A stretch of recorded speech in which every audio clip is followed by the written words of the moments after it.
What if the greatest prison isn't made of bars or chains, a broken bar, but of the mind itself? What if the wealthiest woman in the city, a woman surrounded by power, luxury, and servants, was actually more trapped than the poorest boy begging barefoot in the street? And what if that boy, armed with nothing but truth and an unshakable gift, held a key to unlocking her freedom, a freedom she didn't even believe existed? This is not just a story about walking again a broken bar, it's a story about breaking the kind of chains you cannot see.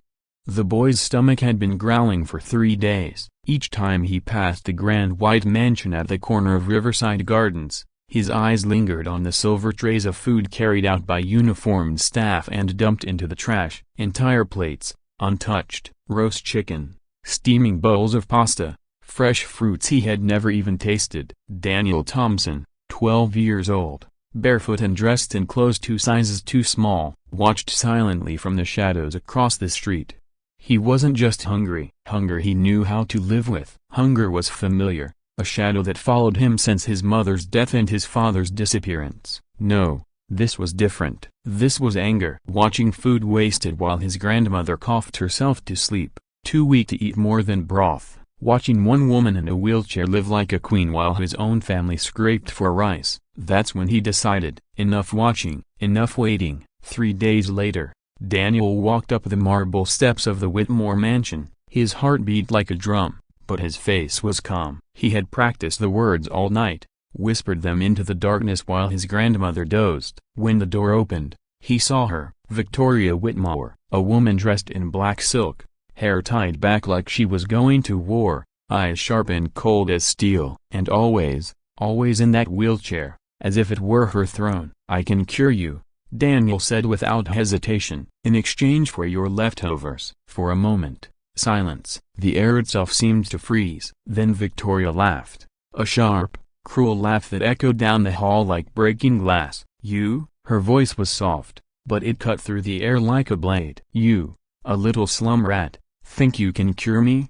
Do you really expect me to believe in some broken bar macumba magic from a barefoot child? Don't insult me." But Daniel did not flinch. His voice was steady. "Ma'am, I wasn't joking. I can help you walk again. I just need the food you're throwing away." Victoria leaned forward, her cold eyes glittering. "Listen here, little girl," she hissed, mistaking him for nothing more than a nuisance. "I've spent $15 million on the best doctors in the world. For 8 years, I've had every neurologist, every surgeon, every specialist. None of them have done a thing. And you probably can't even read. You think you'll do what no one else could?" Her laughter filled the marble hall, bouncing off gold-framed mirrors and chandeliers. But Daniel didn't move. He didn't blink. His calmness unsettled her. "You take medicine for back pain every day at 2 o'clock, Daniel said, his voice quiet but sure. 3 white pills and 1 blue one." Victoria's laughter faltered. She froze. "And you always complain that your legs feel cold, even when it's hot outside?" Daniel continued. For the first time in years, Victoria's mask slipped. "How a broken bar? How do you know that?" she whispered. Daniel looked her straight in the eye. "Because I see what your expensive doctors don't want to see." Victoria's face hardened instantly, as if ashamed of her moment of weakness. With a furious motion, she slammed the door shut. But not before Daniel saw something flicker in her eyes. Not contempt, not arrogance, fear. As he walked back across the street to the tiny apartment he shared with his grandmother Ruth, Daniel allowed himself the faintest of smiles. Victoria Whitmore had just made her first mistake. She had underestimated him. That night, as the city lights blinked outside their cracked window, Daniel told Ruth everything. About the confrontation, about her reaction, about the fear he had seen. His grandmother listened silently, her wrinkled hands folded over her lap. She was 73, her face a map of lines carved by decades of hard work and harder suffering. But her eyes were bright, alive with the knowledge passed down through generations. "You saw it, didn't you, boy?" Ruth finally said, her voice soft but firm. "She's not paralyzed the way she wants the world to think.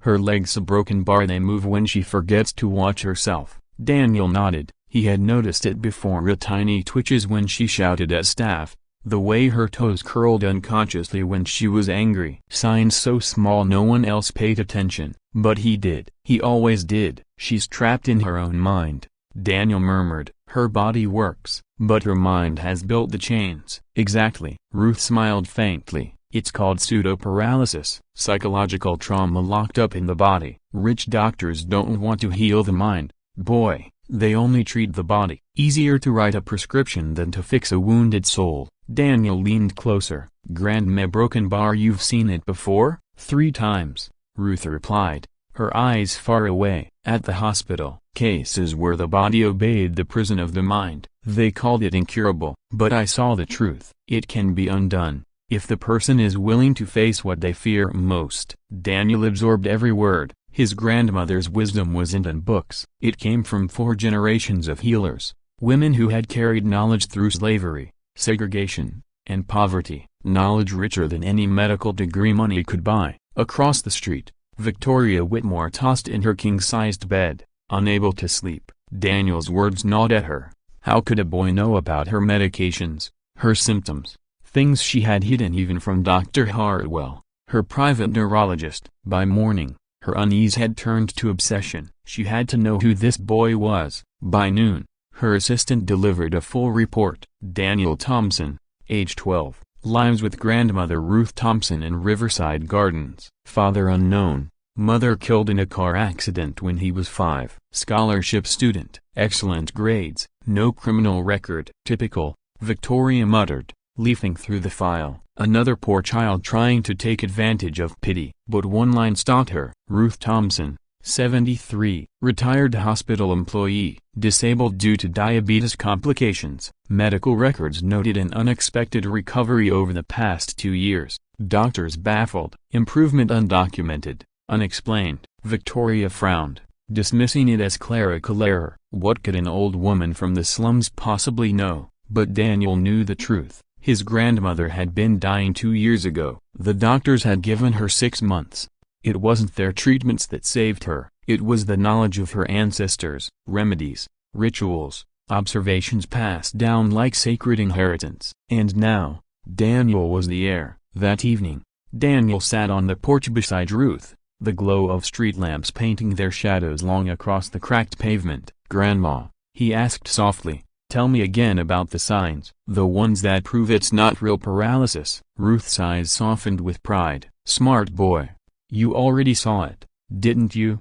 Her legs tense when she's angry, the muscles respond when she forgets herself. That means the nerves work, the body responds. Her prison is here. She tapped her temple gently. Daniel nodded. Yes, he had seen it. And now, he understood what needed to be done. Across the street, Victoria was receiving news she did not want to hear. Dr. Hartwell had come with the results of her latest tests. "Victoria," he said, adjusting his glasses nervously, "these scans show something unusual, neural activity in areas that should be inactive. It's as if your nervous system is functioning perfectly." "What are you saying?" Victoria demanded, her voice sharp. The doctor hesitated. "There's no physical reason for your paralysis. Neurologically, you area broken bar normal, which suggests your condition might be psychosomatic." "Psychosomatic?" Victoria's voice rose with fury. "Are you saying I'm imagining this? That I've spent 8 years in this chair for fun?" "No,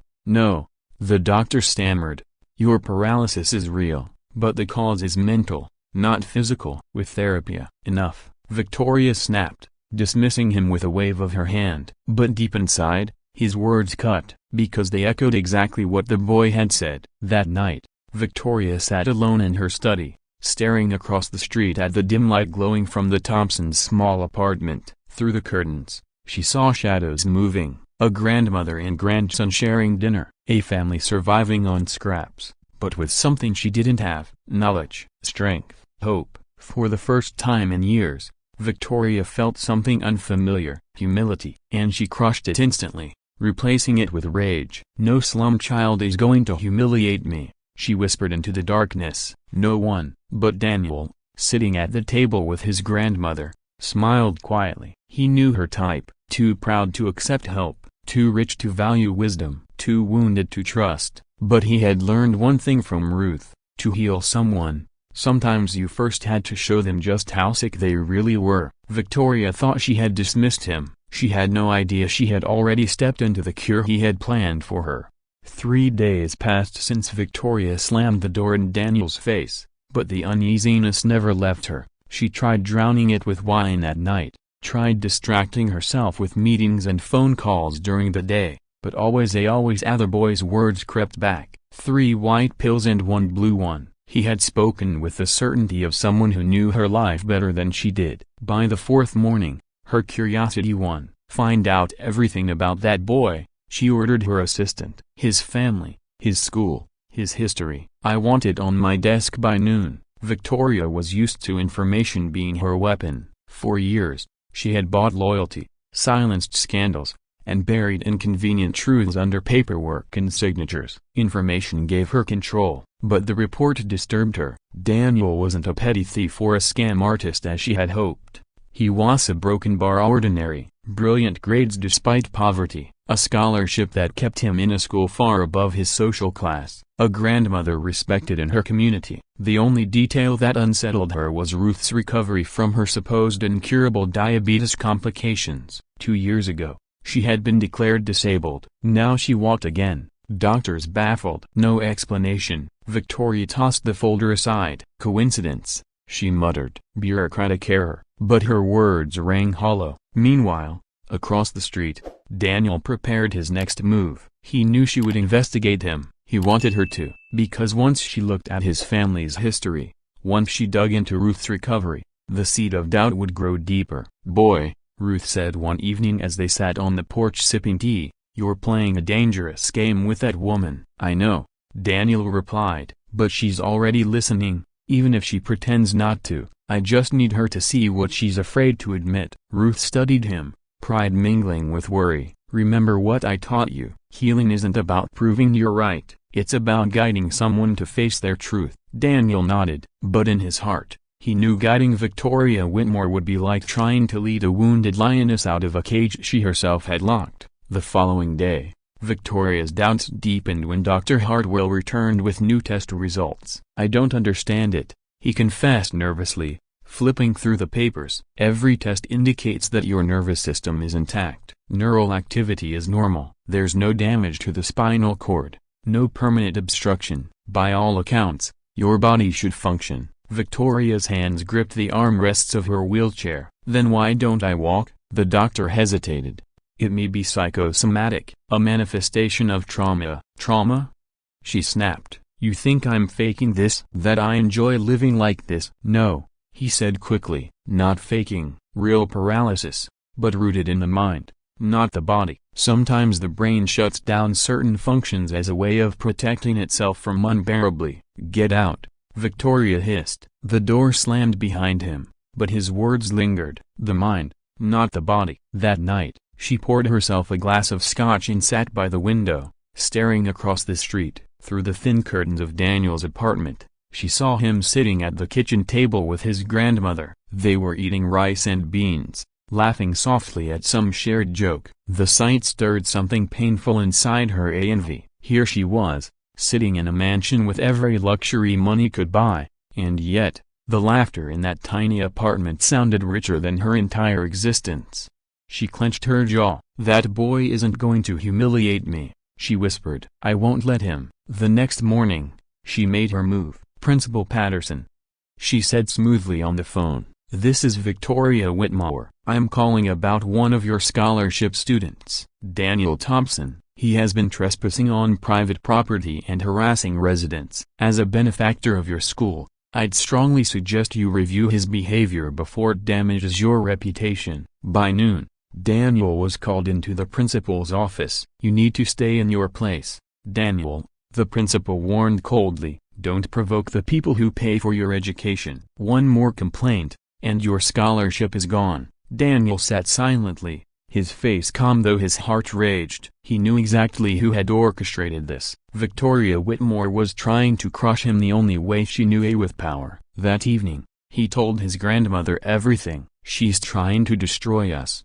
Grandma," he said, his young voice trembling with frustration. "She wants us out of the neighborhood, out of the school, Out of her sight, Ruth stirred the pot of tea, her hands steady. "Boy, listen to me. When rich people are afraid of poor people, it's because they know they've done something wrong. And when they're afraid of the truth, they'll do anything to silence it." "But what if she gets my scholarship taken away?" Daniel asked, panic edging into his voice. "What if we lose this apartment?" Ruth looked at him with eyes hardened by 70 years of survival. "Do you think this is the first time someone like her tried to take everything from us? I was your age when a doctor at the hospital tried to ruin me because I knew remedies he didn't. He used his influence, his connections, his money. He wanted me gone." "What happened?" Daniel leaned forward. "I waited. I learned. And then, when his most important patient came to me for help, I saved his life with the knowledge that doctor had dismissed. When the truth came out, that doctor lost everything. Not because I fought him, but because the truth revealed itself." Daniel listened, his young mind piecing together the lesson. "So Victoria isn't afraid of me curing her. She's afraid people will know I could cure her. That she refused help from someone she thinks is beneath her." Ruth smiled. "Now you're thinking like a real healer." "Healing isn't just the body. Sometimes, it's society itself that's sick, and people like her don't want to face that." That night, Daniel began researching Victoria's past using the school library's computers. The deeper he dug, the more the puzzle made sense. Victoria Kowalski, her real name, daughter of poor Polish immigrants. She had married Harrison Whitmore, heir to the Whitmore fortune. After catching him in a vulnerable moment, the accident that had left her paralyzed happened just one day after she discovered he was planning to divorce her. 2 years later, Harrison was dead of a heart attack, and Victoria inherited everything. Daniel's eyes widened as he read. It wasn't just arrogance that chained Victoria to her chair, it was guilt, fear, secrets. Her body wasn't broken, her soul was. When he told his grandmother what he found, Ruth nodded slowly. "That's why she clings to that chair. It's not just about pity, it's her shield, her excuse, her prison." Daniel whispered, "Then curing her means more than just making her walk again. It means making her face everything she's running from." Ruth touched his hand gently. "And that, my boy, will be the hardest healing of all."